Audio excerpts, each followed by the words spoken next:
Hello, everyone. My name is Raven, and welcome to Raven67854 Gaming. And welcome back to another Godot tutorial. It's been a while. All right, so in this video, what we're going to do is we're going to take a look at Godot 4's VoxelGI probes. Now, it's somewhat similar to the GI probe from Godot 3. So if you've ever used Godot 3 and you've used GI probe, it works in roughly in the same manner, but with vastly increased quality. So if we go up to project here in project settings, and then we check the advanced tab, and then we scroll down to global illumination, this is where you can control your, well, that works too, but this is where you can control like your various settings for your GI. So you can tell your GI, voxel GI to run at half resolution, which in some cases can look barely noticeably different, but run significantly faster because you're running at a half resolution. You can also change the VoxelGI quality to 4 cones or 6 cones, which is either low or high, which, you know, what do you want? Faster performance or higher quality? Take your pick. And that'll be pretty much all we're going to cover as far as that goes, because, I mean, that's how you set your settings as far as your global project settings. The next thing, though, is what we're going to do to showcase some of the things that you can do and may or may not run into is we're going to make a Cornell box. So what we're going to do is we're going to select a 3D scene here, and I'm just going to call this world. And then I'm going to save it. I already have a scenes folder here, and I have another sort of prepared scene. I'm just going to call this Cornell box. And then I'm going to create a world environment and a new environment. I'm also going to go to view and turn off the grid and the origin. And then for background, I'm going to set it to a custom color, and I'm just going to make it nice and black. And for tone map, I'm going to set it to filmic, and everything else is going to stay the same, except for glow. I do want some glow on. I want it to be normalized. You know, a little bit of light. Never hurt anybody. Okay, so we're going to import a CSG box, and I'm going to set it to 4 on the X and 4 on the Z. Now, one thing to keep in mind is, much like with the GI probes, you do want some, actual literal, I guess you could say density to your models. You know, if everything's made out of a plane, it'll just, go right through, and you can run into all sorts of fun issues. So I'm going to call this floor. Now I'm going to make a new folder, and I'm going to call it materials. And inside of material, I'm going to make a new resource out of the standard material. And I'm going to call it matte_white.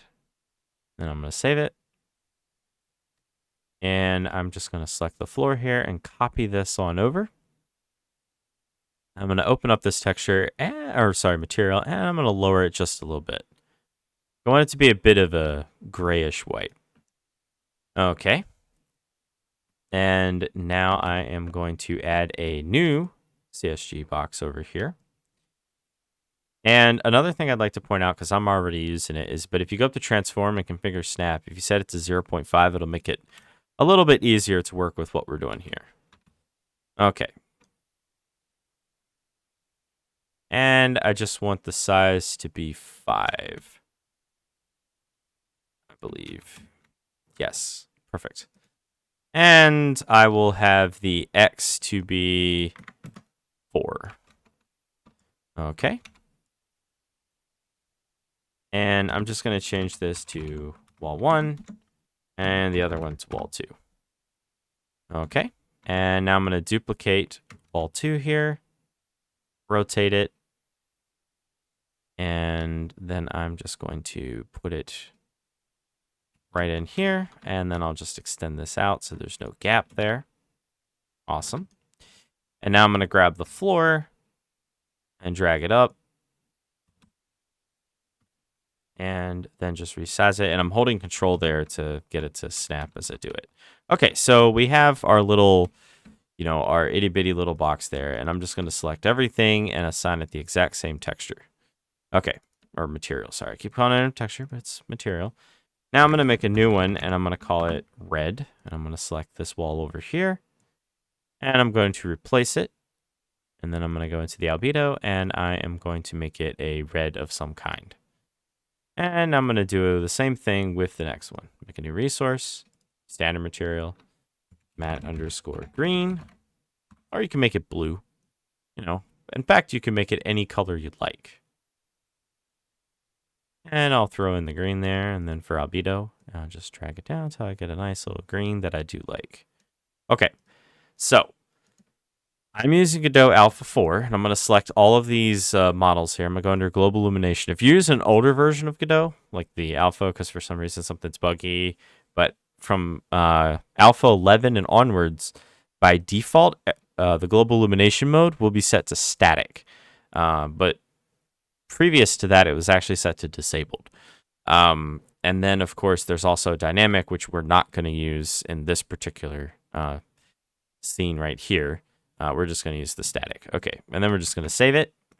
And now what I'm going to do is I'm going to actually add in a mesh, add in a box mesh, and I'm going to set the size to 2, and I'm going to set the height of it to 0.1, and I'm going to set the size to 2. So, and I'm just going to drag it up until it's flush with the ceiling. I'll go to perspective here, and I'm going to go to unshaded. Okay, good. It's partially in there, and everything's good. Okay. Now, the next thing I'm going to do, because Godot likes to, add in some lighting, is I'm going to add in my own directional light. And then for light, I'm just going to set it to 0. And for the light indirect energy, I'm going to set it to 0. So it's not going to cast any lighting whatsoever. This scene is going to be completely lit by the light up here.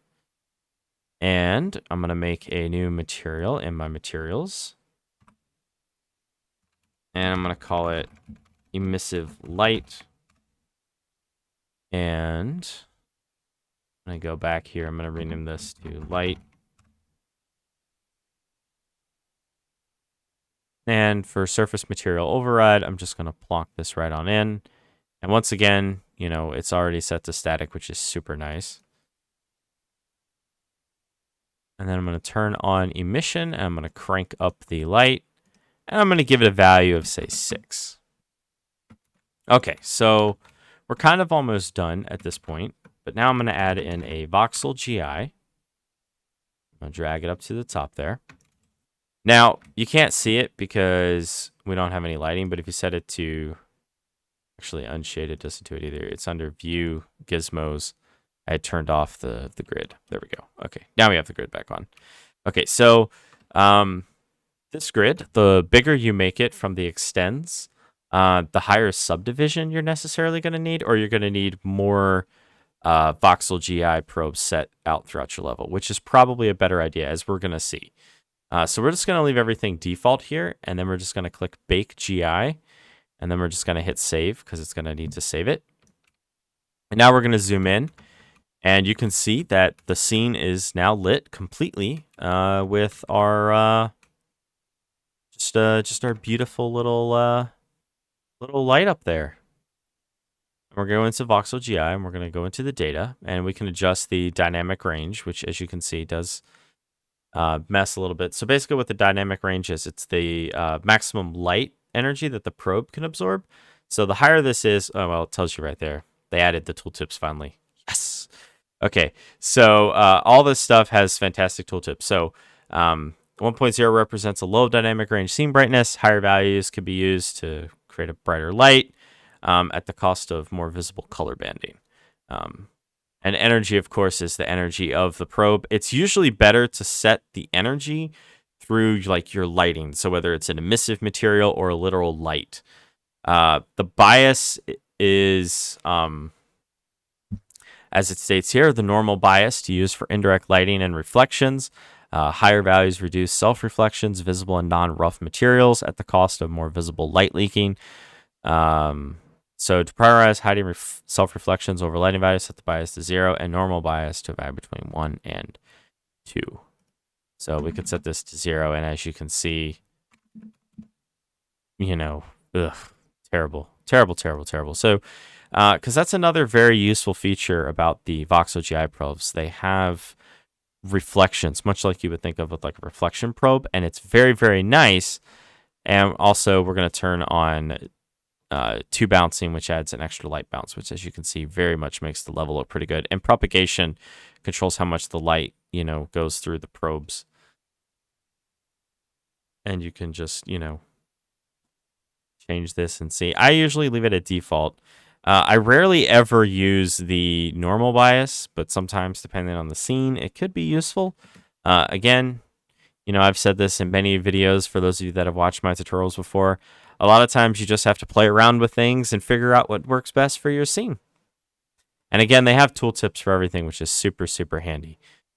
So the other thing is we can go into world environment here and we can turn on SSAO to get a bit of ambient occlusion along the edges.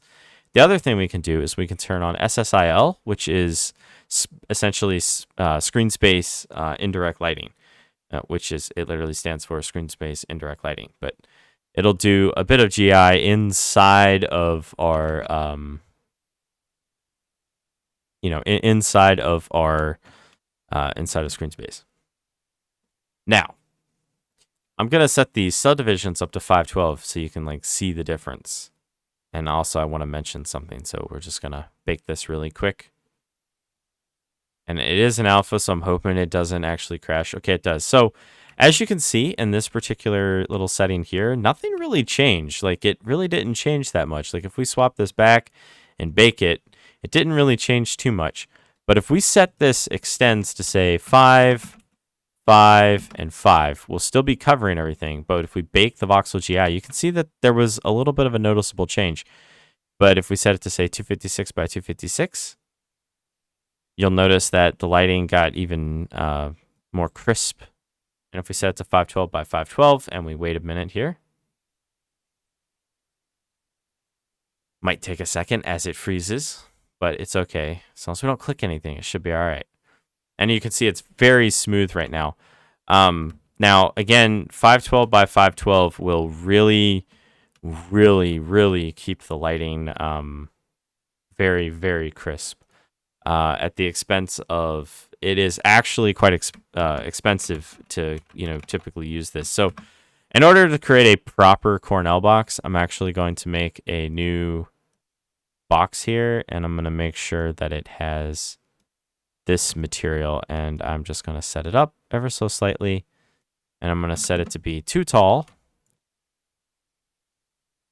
And yep, and I'm going to I already rotated it. And then I'll just drag it over to here, and then I'll duplicate it, and I'll move it over to here.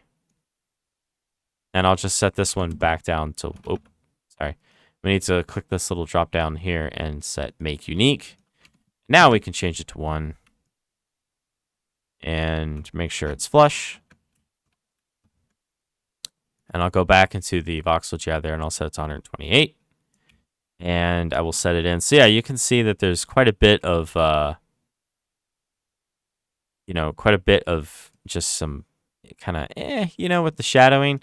And there are some ways to fix this. You can increase the propagation to make it brighter. You can also see that it has a bit of, lighting along the bottom there. And, we can turn off some of these features, but it does look pretty good with the AO and so forth. But again, this is a scene that's completely lit just by an emissive material. Now, let's take a look at what it actually looks like when, you use it in a more proper scene. So let's go into GI test. And you got to give it a second as it loads. Okay, so this is just a simple scene that I made with some CSG meshes, and it has a sunlight. It has some top lighting here, but as you can see the reflections, and you can see how nice the reflections do look until you get super, super close. But as you can see, it looks so very nice. I mean, this is truly, a wonderful thing. Now, keep in mind it's baked, so it is not very dynamic, hardly at all. So what we'll do is we'll go to mesh, and we will add in a sphere. And I will just increase all of this effectively double it. And now we'll just move it around. And as you can see, it is not dynamic at all. It doesn't capture the mesh literally any at all. So what we're going to do is we're going to set it to dynamic. And now it captures it, which is very, very cool. And the subdivision for this one is 256 because it kind of messes up a little at 512.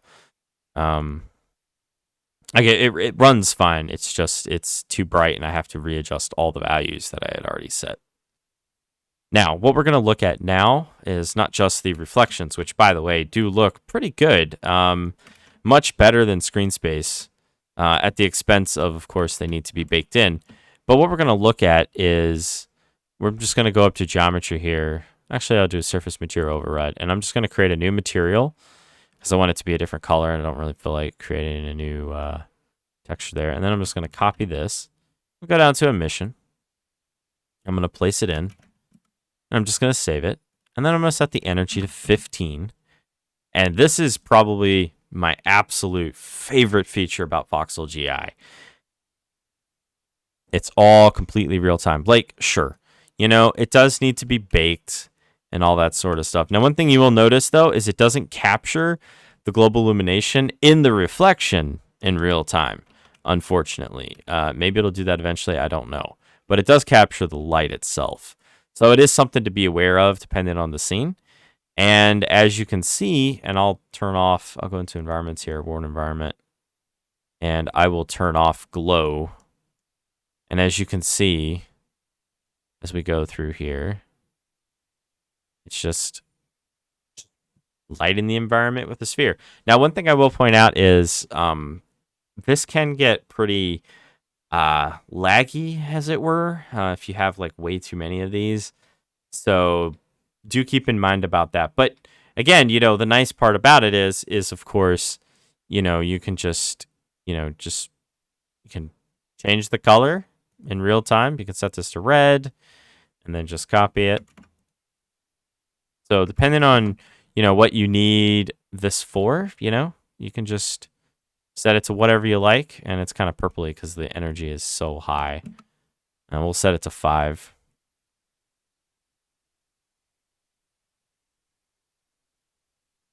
Looks a little better over there in the corner. And of course, I'm going to set back my world's environment there. And the other thing, of course, is you can mix it with SDF-GI. You totally can mix it if you like. I typically don't because, well, I mean, this is now very, very bright, and I just don't see much of a need. But you can mix. There's nothing wrong with it. You can use all three. You can use screen space, SDF, GI, and VoxelGI all at the same time. Go back to our Cornell box here. Okay, so that is how you use the VoxelGI probe. VoxelGI node. It's pretty basic. You just kind of throw it in and bake it and tweak your settings, and you're off to the races. It's actually one of my favorite parts about Godot is just how utterly easy things are. But there is one feature that I do want to talk about before, you know, we leave here, and that is the interior. So interior lighting will not factor in the sky. So in this scene here, as you might recall, I had set the scene to black, so it was actually darkening our you know, lighting a little bit because, you know, it was taking into account that the sky was pure black. But if we turn it off, it gets quite a bit brighter. And you can also see that there's like, you know, a little bit of self-shadowing here. And again, this is kind of what the bias will fix as you increase the bias. So, you know, you can increase the bias to say 2. Doesn't do as much. 4, even less. You can set it to 10. And there's hardly any self-occlusion at all. So, again, or well, 8 rather is the max. So, you know, set this to, say, 1, then this back to 1.5, and you get a very different result. So, anyhow, thanks for watching, everyone. I will see you all in the next one. Don't forget to like, share, and subscribe. And if you'd like to support this channel and get access to videos early, do become a member as well. you have any questions or anything like that, or you just like to join an awesome community of gamers and game developers, go on ahead and join that Discord, and I'll see you guys in the next one.